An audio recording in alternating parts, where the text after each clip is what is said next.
Добрый день, мои дорогие друзья! Вы на канале Астрология доступна каждому. Меня зовут Оксана Семенович, я автор и ведущая этого канала и ведический астролог. И тема нашего с вами сегодняшнего видео — это прогноз на июнь 2025 года для восходящих рыб. Мои дорогие друзья, если вы смотрите прогнозы на этом канале в первый раз, то я прошу вас обратить внимание на то, что я ведический астролог, и все прогнозы здесь публикую по ведической астрологии, а не по месяцу рождения. И для того, чтобы вы могли смотреть правильный прогноз, и чтобы он у вас работал, я вам рекомендую построить свой гороскоп в ведическом стиле и узнать свой восходящий знак.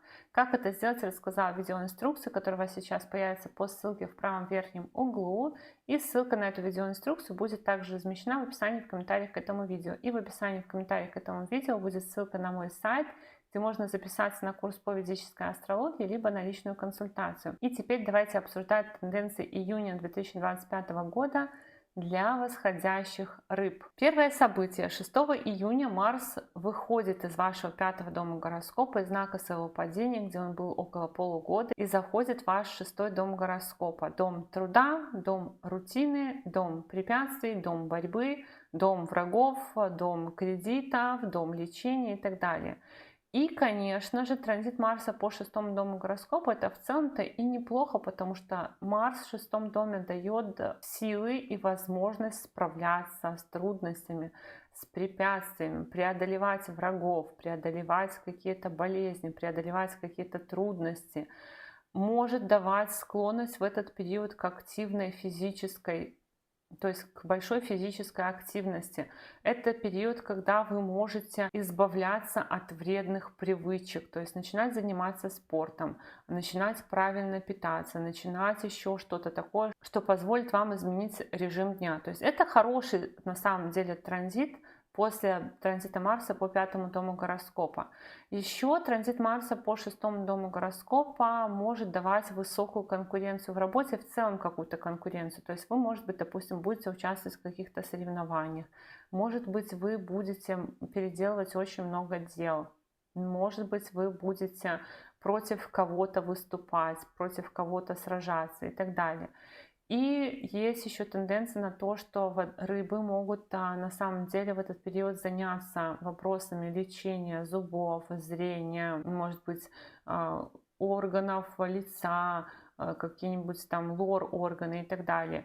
И кто-то из рыб может активно в этот период заниматься вопросами долгов, долговых обязательств, погашения кредитов, либо кто-то будет оформлять кредиты. Также есть тенденция на то, что могут решаться какие-то спорные вопросы через руководителя, через отца, через какие-то государственные органы. То есть, допустим, там, если вы предприниматель, государственные органы у вас там что-то запрашивают, и вы с ними разбираетесь. Кто-то там совершил ошибку, либо кто-то вам не платит, вы идете там и требуете, чтобы вам заплатили. Вот какие-то такие, какая-то такая конкурентная борьба может быть. Но все на самом деле у вас так неплохо. Второй транзит июня, 6 числа тоже. Меркурий заходит в ваш четвертый дом гороскопа и будет там до 22 июня.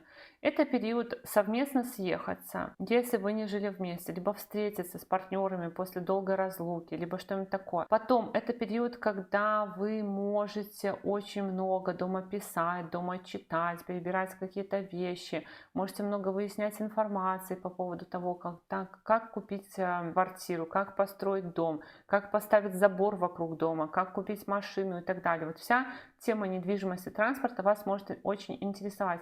Будет очень много разговоров, договоренностей с мамой, каких-то переговоров и так далее. Может быть очень много таких дней, когда вам нужно ночевать. То есть сегодня здесь, завтра там, сегодня дома ночую, завтра у мамы ночую, там еще завтра у папы ночую и так далее. И еще есть такая история: 7-9 июня у нас будет соединение Меркурия и Юпитера в вашем четвертом доме гороскопа. Вообще я напомню, что Юпитер зашел в ваш четвертый дом гороскопа в мае на год, и июнь будет очень важным месяцем, в котором вот эта вот тема четвертого дома гороскопа будет важна, но через нее будет решаться еще и вопрос вашего статуса и карьеры, вопрос вашей личной жизни. Вот 7-9 июня будет соединение Меркурия и Юпитера, двух планет знаний. Может быть, вы получите какие-то важные знания относительно там транспорта, относительно недвижимости, относительно может быть, мамы своей, или в целом материнства, или там защиты чьей-то. То есть материнство подразумевается, что вы берете кого-то под свою опеку, да, либо как родительство. Также это может быть небольшое улучшение в сфере личной жизни, в сфере работы. Но это как бы начало, потому что у нас четвертый дом будет важным в течение месяца. Я дальше расскажу, что еще будет. Это могут быть какие-то важные разговоры о личной жизни, договоренности какие-то важные. Это могут быть какие-то важные разговоры о работе, либо о статусе, какие-то, может быть, обещания в этот период времени. 11 июня состоится полнолуние в вашем девятом доме гороскопа. Девятый дом — это дом отца, руководителя, учителя, власти, зарубежных поездок, удачи и духовных различных инициаций, религии. Полнолуние в девятом доме гороскопа может означать как зарубежную поездку, так и получение какого-то ответа из государственных органов, какой-то бюрократический вопрос завершается, либо получение ответа на ваш запрос какой-то важный, жизненный там для вас от руководителя, либо какой-то смена, может быть, руководителя, у руководителя в отпуск пошел, либо у отца что-то поменялось и так далее. 15 июня Солнце зайдет в ваш четвертый дом гороскопа и будет там до 16 июля. Транзит Солнца по четвертому дому гороскопа — это период, когда может проясниться что-то, связанное с местом вашего жительства, с вашим транспортом, прояснится что-то в отношениях с мамой, либо по поводу мамы, что-то прояснится, может быть, по поводу вашей родины и так далее.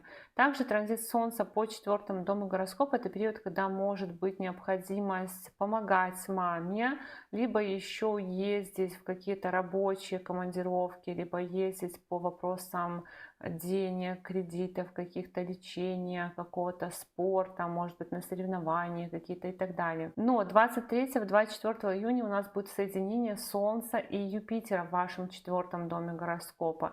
И это будет какой-то период изменения статуса у ваших партнеров в первую очередь. Это может быть изменение статуса у партнеров по бизнесу, по браку, по команде, у коллег по работе, которое на вас влияет тоже. Также это может быть какое-то улучшение в месте вашего жительства, в сферах, связанных с транспортом, может быть изменение статуса у мамы, повышение какого-то статуса. На самом деле этот период может дать кому-то изрыв и продвижение в работе. Но, конечно, не всем, хотя все равно соединение Солнца и Юпитера может каким-то образом улучшить что-то в вашей работе. 22 июня Меркурий зайдет в ваш пятый дом гороскопа и будет там до 30 августа. Ну, транзит Меркурия по пятому дому гороскопа — это в целом период, когда мы много общаемся с детьми, если они у нас есть, либо начинаем выяснять что-то про тему детей, деторождения, про обучение, про различные мероприятия, организовывать какие-то поездки, может быть, в музеи, в театры, походы на выставки какие-то и так далее.